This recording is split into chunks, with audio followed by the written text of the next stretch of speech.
है आपका प्रसंग, बताइए। राजनीतिक रहनुमाओं की चाटुकारिता का शोर और अपनी व्यक्तिगत समस्याओं के शोर के बीच में अगर किसी की आवाज़ दबती है तो एटा की आवाज़ दबती है। इन 70 वर्षों में बहुत सत्ता के परिवर्तन हुए। इन 70 वर्षों में जितने परिवर्तन हुए उसमें यदि कुछ नहीं बला तो सिर्फ और सिर्फ एटा की स्थिति नहीं बदली। हम जहां खड़े थे उससे पीछे चल रहे हैं।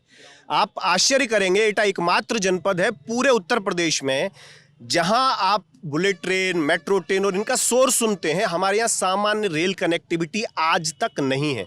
शिक्षा की जो वास्तविकता है वो इन बच्चों ने बता दी है। स्वास्थ्य की जो यहाँ स्थिति थी, आज तक यहाँ सिर्फ रेफर स्लिप बनाई जाती थी। एक मेडिकल कॉलेज अभी नया बना है। पिछले दिनों जो रहस्यमयी बीमारी फिरोजाबाद से चली, वो शायद एक बेटी यहाँ पे भी उससे संक्रमित हुई।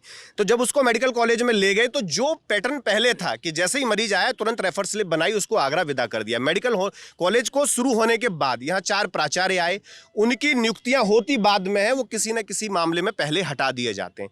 बाकी यहाँ का जो मूल इंफ्रास्ट्रक्चर है, जो मूल ढांचा है, उसमें अभी सीवरेज बनी है, पिछले 3 वर्षों से उसका काम चल रहा है। उसने भ्रष्टाचार के ऐसे प्रतिमान गढ़े हैं और उसमें क्या नेता, क्या प्रशासनिक अधिकारी, सारे लोगों की मिलीभगत है। 4 बूंदें जब पड़ती हैं तो शहर में ऐसे बड़े बड़े गड्ढे हो जाते हैं कि उसमें पूरी की पूरी बाइक और गाड़ी समा जाती हैं। 4 वर्ष यहाँ के लोगों ने, जब कोरोना में, आपको पता है कि कोरोना में सारी समस्याएं फेफड़ों से जुड़ी थी, हमने उस समय धूल के गुबार में जीवन को जिया है इस जनपद ने। होता क्या है कि जब हम राजनीतिक विमर्श में चले जाते हैं तो एटा की आवाज 70 वर्षों से आपको मैं बता दूं, आप साहित्यिक में बहुत रुचि रखते हैं, चाहे तुलसी रहे हो, चाहे खुसरो रहे हो या रंग, ये सारे इस सरजमी के उपज हैं। ये सारे के सारे लोग यहां से आते हैं। एक बड़ा एटा की बड़ी आइडेंटिटी थी।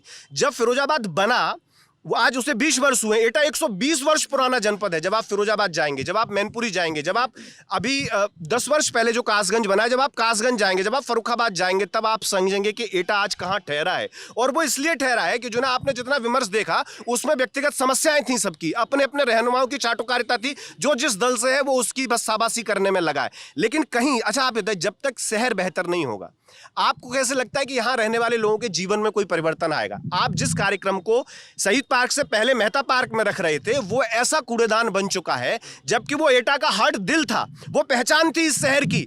जैसे कनॉट प्लेस दिल्ली का है, वैसे एटा की पहचान थी। आज उस पहचान को मार दिया गया। वो मुख्य बाजारों से जुड़ता है, सारे के सारी अच्छे, चाहे वहाँ लाइब्रेरी का मसला हो, चाहे जितनी भी आइडियोलॉजिकल जितने भी संस्थान है, वो सारे संस्थान वहाँ थे।